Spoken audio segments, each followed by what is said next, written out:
Welcome to What One Thing, a Smart Meetings podcast sharing inspirational wisdom from savvy leaders about what they did and do that has made all the difference in their work and their lives. I'm JT Long. I'm editorial director with Smart Meetings, and this is Marin Bright. She's our founder and CEO and Chief Idea Officer. Marin, why are you so passionate about this topic, and why do we need a podcast about this right now? Oh, I think it's a perfect time, and I am super passionate about this. It's been in the works for a while, but the time is right. We are arising out of one of the biggest setbacks universally ever in the world coming out of COVID. There are so many opportunities now in the light of what has happened. Controversy or setbacks always lead to opportunities. And so I feel like at Smart Meetings, our job is to inspire and to give our folks and our followers some really good inspiration to keep moving forward and to get better and better. I think that's a fabulous idea, and I'm so excited to hear your What One Thing. Marin, what has made all the difference in your life and career? Well, I have to say, I think that a lot of times adversity does lead to inspiration. And in my experience, I looked at the horizon in 2007, and I was asking those questions of yourself. What could I do that could really lead our industry forward? What could I do that was new and different? And a lot of trade shows were going on. A lot of suppliers were spending a lot of money to go there to not have the planner turnout that they had wanted. And I was looking for a new way to meet. And so asking, pondering, years went by, and I came across this one little speed dating show. Now, mind you, this was a long time ago, and there was no one-on-one appointments or speed dating or anything like that. And I saw it, and I knew that that was the something that I wanted to bring forward into our industry. So without anybody else doing it, I came back, I started a checklist like a good meeting planner, and I was so excited to lead the industry with this new way of meeting, this new way of really guaranteeing that we would be able to connect. Unlike trade shows, which were often a hit and miss, flyby. I'd go to meet somebody, they'd be at lunch, they'd come to find me, or they were hoping I'd stop by, and there was a lot of that. So this seemed like a really good idea. And then, of course, had all the places and all the checklists were done and everything was ready to rock and roll. And I got diagnosed with breast cancer. I was not planning on that at all. And the good news is my birth mother, who I'd been waiting for a little while to adopt my son. So I had a collide between starting this really exciting new event business to add on to our company. I was dealing with breast cancer, chemo, radiation, all of that good stuff. And I had an infant on my hip. And I would say that you could say, oh, well, Marin, those are three things, but it did really culminate into one thing. And that one thing that I learned was grit. I mean, I was so determined not to let that keep me down that I packed Quentin up. I got a great wig. It wasn't without a lot of struggle, I remember we hosted one of our first events at the Grand Del Mar, and I got up every morning and half my hair was on the pillow, and I was going up to speak on the microphone, and I didn't want anybody to know that I was battling cancer. I didn't want the events to be about me, and this is a super competitive industry. I didn't want to be vulnerable, so I needed to keep my game face on and to move forward. So I'm sure as I share my story, and time has gone by, we've been at it now for 15 years. We were the first out there, and it was tough to launch. I will say planners didn't really know what that meant. Many people were like, okay, well, I did 3 meetings. I think I'll go now. So lots of struggles in that, lots of struggles to overcome health challenges, as many people are experiencing now, whether it be mental health or physical health or, COVID and these things that are now out there to get us, that we all have to be much more aware of that than ever. And certainly the idea of combining work-life balance when I had a child and a business to save,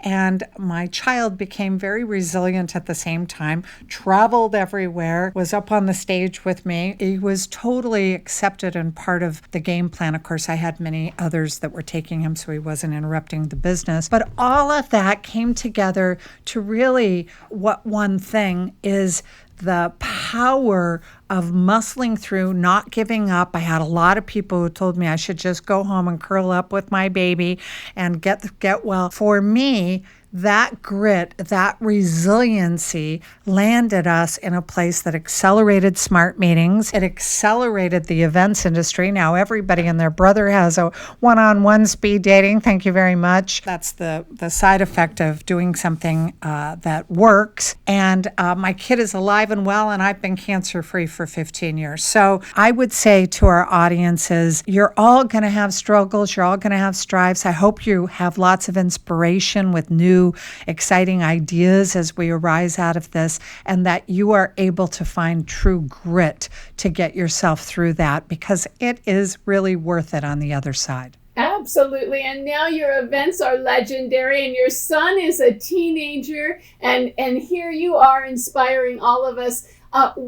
It sounds really exciting, but it also sounds really hard. Is there something you would tell yourself when you got up and you were tired and you had a whole list of to-do things to do? And how did you get yourself through those days? Oh, sure. There's always that.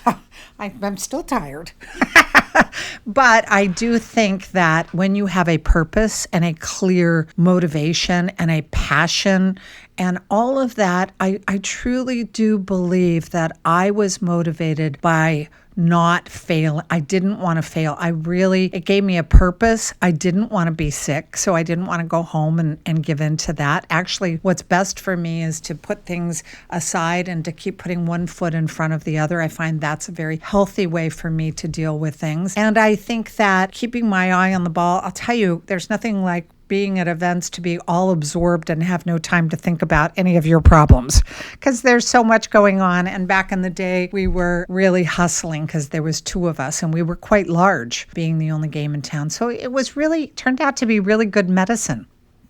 Well, that's great advice. You are a true inspiration, Marin. Thank you for sharing your personal story. Oh, thank you. Thank you. And I'm so excited to have this be a platform moving forward that we can share. I'm kicking it off today. It's not going to be all about me. It's going to be about all kinds of amazing, resilient, phenomenal, inspirational people that you and I have encountered in all of our travels over these last years being out there, that we feel that our audience and our following could really glean some great inspiration. And we've got a big message. We really led out there with the events world. And I just shared a story about what I did and how I got personally into this. And I'd love to share more of the logistics. But I also want to say that everybody has a great idea. Everybody's got it within them to come up with something that's revolutionary. I'm not unique to that. The secret is acting on it. And I also want to say that we all have adversity. We all have challenges and setbacks. And I am not saying that the only way to get ahead is to just suck it up and go for it like I did, because that was my way of keeping myself healthy and healing. If you need to go into it and be quiet and stay in bed for a month, I recommend that as well. So no judgment there on that. What it really was about was the passion, and what I was wanting to share was the passion that I felt to launch this events business within the meetings industry that had never been done before, and that those other things that were quite mighty really did not get in my way, because my passion was so strong and I was so clear and so driven and been culminating this for so long that when the time came, I don't think a brick wall would have gotten in my way. So there we were. And the vision, which is what you originally asked me, I wanted to create something that really didn't exist, that was more, I guess it would be Neiman Marcus versus Costco if you were looking at retail world. That didn't exist. Trade shows being a Costco. I wanted something that was much higher end, that really created relationships, that people were able to connect, that gave us a good reason. And everything that I curated at those first events was spurned from that motivation. It also kind of helps. I was known in college and for many years early in my marriage as a great connector and a fabulous party thrower, and I do enjoy doing that. I am very proud of the fact that many people left my wedding best friends that never knew each other before, because I spent my reception hooking people up and introducing each other. I just love doing it. It's in my DNA. So that being said, it only makes sense that I would be making my living doing that. I also, though, have, I think, a great sense of style and an ability to create comfort. You've never come to my house or seen, but people comment on that all the time. I've been asked to be featured in magazines because I think I'm really capable of creating these comfort sectionals that create conversation, which really is an art, and being able to bring that to the meetings industry, having the right kind of setting that sets it up so that people are engaged and they feel warmth and they feel welcomed and they feel included. And those were things that we were doing long before anybody was really ever even talking about it. And then let's face it, meeting planners, the days the hotel industry changed, people were looking at hotels as being much more of an experience. It was no longer my day. I used to work in the hotels. It was a place that you slept and you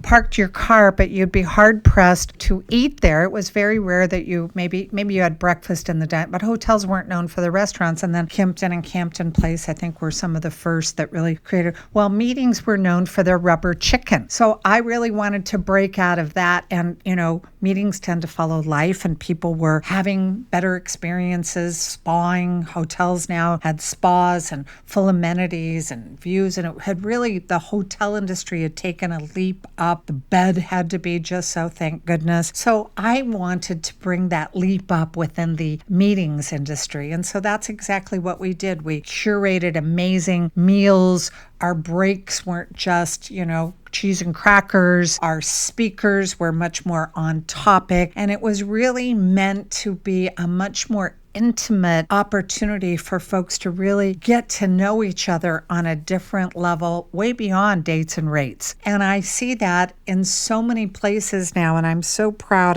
After we launched, I guess our official launch was 2008, I saw a planner and a gal I just love. She used to be with the Hyatt in New Orleans, Jan, walking out to dinner after PCMA's reception. And I knew they met at Smart Meetings, and I love that kind of being able to do that kind of connecting. Well, and you do it so well, Marin. I think most people would say, and what they have told me is that the one thing that's different about going to a Smart Meetings experience, and the one thing that you do, is you make them feel special. Well, that's important to me. And that's important. That's my family was like that. Hosting meant including, and it meant connecting, and it meant pampering the person who dropped by so they loved coming by your house. And we were quite skilled at that as a family. So it was really in my DNA to do that. So super fun. And I get a lot of rewards. And I'm so happy that so many people have felt that way. So do you feel that that one thing is something that anyone could adopt, and how could others put that into their lives?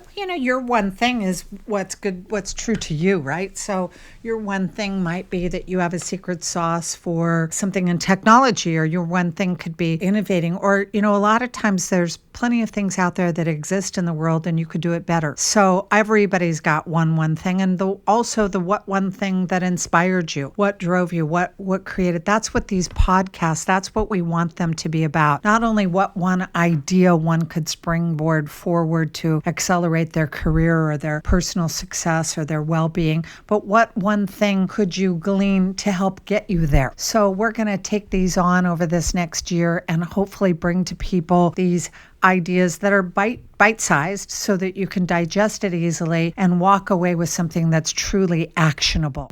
All right. Well, consider this the official launch of the Smart Meetings What One Thing podcast. Have lots of great people above and beyond me. I don't want this to be a shameless, but I think you got to start in your own backyard first. So here we are, and get ready for some true inspiration moving forward and ideas. Thanks for kicking us off, Marin. Oh, thank you. And let's get ready. Here we go. Smart Meetings What One Thing was produced by Bright Business Media. Visit smartmeetings.com to subscribe to your daily dose of inspiration.